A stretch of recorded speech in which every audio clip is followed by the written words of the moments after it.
नमस्कार, प्रभा साक्षी news network और आप सभी का स्वागत है। लोकसभा चुनाव से पहले सरकार और केंद्रीय बैंक इस बात की भरपूर कोशिश कर रहे हैं कि महंगाई बढ़ने नहीं पाए। भारतीय रिजर्व बैंक ने रेपो दर को 6.5% पर बरकरार रखकर जहां आपकी ईएमआई नहीं बढ़ने देने का फैसला किया है, वहीं देश की आर्थिक वृद्धि दर के और बेहतर होने का अनुमान भी जताया है। इसी के साथ ही आरबीआई ने देश की वित्तीय सेहत के बारे में जानकारी देते हुए बताया है कि कई अन्य देशों की तुलना में अनिश्चितताओं का सामना करने के लिए भारत बेहतर स्थिति में है।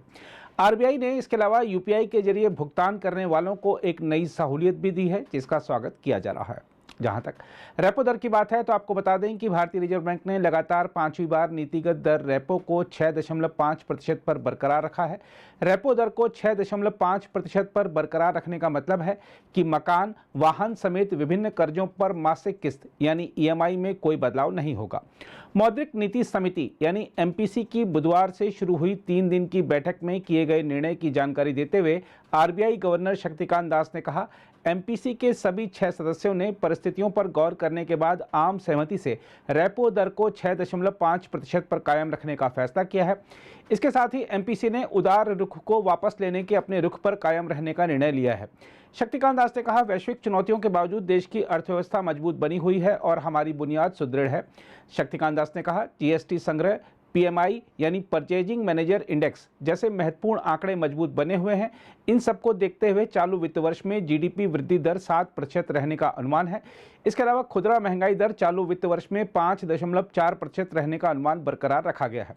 इसके अलावा भारतीय रिजर्व बैंक ने लोगों को राहत देते हुए अस्पतालों में इलाज और शैक्षणिक संस्थानों में दाखिले के लिए लोकप्रिय भुगतान मंच यूपीआई के जरिए भुगतान की सीमा एक बार में 1 लाख रुपए से बढ़ाकर 5 लाख रुपए कर दी है। इस पहल का मकसद चिकित्सा और शिक्षा के क्षेत्र में भुगतान को लेकर यूपीआई का इस्तेमाल बढ़ाना है। आरबीआई के गवर्नर शक्तिकांत दास ने द्विमासिक मौद्रिक नीति समीक्षा पेश करते हुए कहा, अस्पतालों और शैक्षणिक संस्थानों के लिए यूपीआई के जरिए भुगतान की सीमा को मौजूदा के 1 लाख रुपए से बढ़ाकर 5 लाख रुपए करने का निर्णय किया गया है। केंद्रीय बैंक के अनुसार इस बारे में जल्दी ही अलग से निर्देश जारी किया जाएगा। उल्लेखनीय है कि कुछ श्रेणियों को छोड़कर यूपीआई के जरिए भुगतान की सीमा 1 लाख रुपए निर्धारित है। जिन श्रेणियों को पहले से छूट है उसमें पूंजी बाजार, जिसमें संपत्ति प्रबंधन कंपनी, ब्रोकिंग, म्यूचुअल फंड आदि हैं। इसके अलावा क्रेडिट कार्ड भुगतान, कर्ज वापसी, ईएमआई और बीमा आदि शामिल हैं। इन मामलों में यूपीआई के जरिए भुगतान की सीमा 2 लाख रुपए है। इसके अलावा केंद्रीय बैंक ने पूर्व में खुदरा प्रत्यक्ष योजना यानी आरडीएस और आईपीओ के लिए आवेदन को लेकर यूपीआई के तहत भुगतान की सीमा बढ़ाकर 5 लाख रुपए कर दी थी।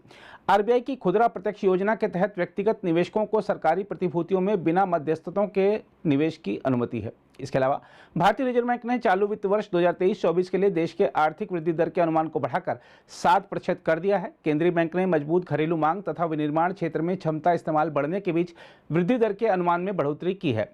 इससे पहले केंद्रीय बैंक ने 2023-24 में सकल घरेलू उत्पाद की वृद्धि दर 6.5% रहने का अनुमान लगाया था। रिजर्व बैंक के गवर्नर शक्तिकांत दास ने द्विमासिक मौद्रिक समीक्षा बैठक के नतीजों की जानकारी देते हुए कहा है कि वैश्विक स्तर पर भू राजनीतिक तनाव हालांकि वृद्धि दर के परिदृश्य के लिए जोखिम है। आरबीआई का अनुमान है कि चालू वित्त वर्ष में आर्थिक वृद्धि दर 7% रहेगी।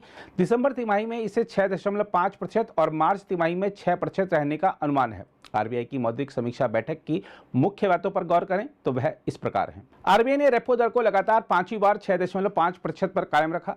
अस्पतालों और शैक्षणिक संस्थानों को भुगतान के लिए यूपीआई लेन देन की सीमा को 1 लाख रुपए से बढ़ाकर 5 लाख रुपए करने का प्रस्ताव। चालू वित्त वर्ष के लिए सकल घरेलू उत्पाद की वृद्धि का अनुमान 6.5% से बढ़ाकर 7% किया गया। दिसंबर मार्च तिमाहियों में सकल घरेलू उत्पाद की वृद्धि दर 6.5%, 6% पर रहने का अनुमान। 2023-24 के लिए औसत खुदरा मुद्रास्फीति अनुमान को 5.4% पर बरकरार रखा गया। मुद्रास्फीति का अनुमान अनिश्चित खाद्य कीमतों से काफी प्रभावित। सब्जियों की कीमतों में रुक रुक कर होने वाले झटके एक बार फिर नवंबर और दिसंबर में कुल मुद्रास्फीति को बढ़ा सकते हैं। रुपए में 2023 में अन्य उभरते बाजारों की मुद्राओं की तुलना में कम उतार चढ़ाव।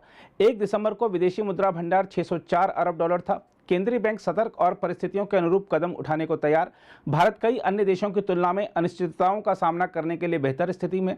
प्रस्तावित आवर्ती भुगतान के लिए कुछ श्रेणियों में स्वतः पैसा कटने की सीमा को 15,000 रुपए से बढ़ाकर 1 लाख रुपए करने का प्रस्ताव। आरबीआई डेटा सुरक्षा, निजता को वित्तीय क्षेत्र के लिए क्लाउड सुविधा स्थापित करेगा। अगली मौद्रिक नीति समिति बैठक 6 से 8 फरवरी 2024 को होगी।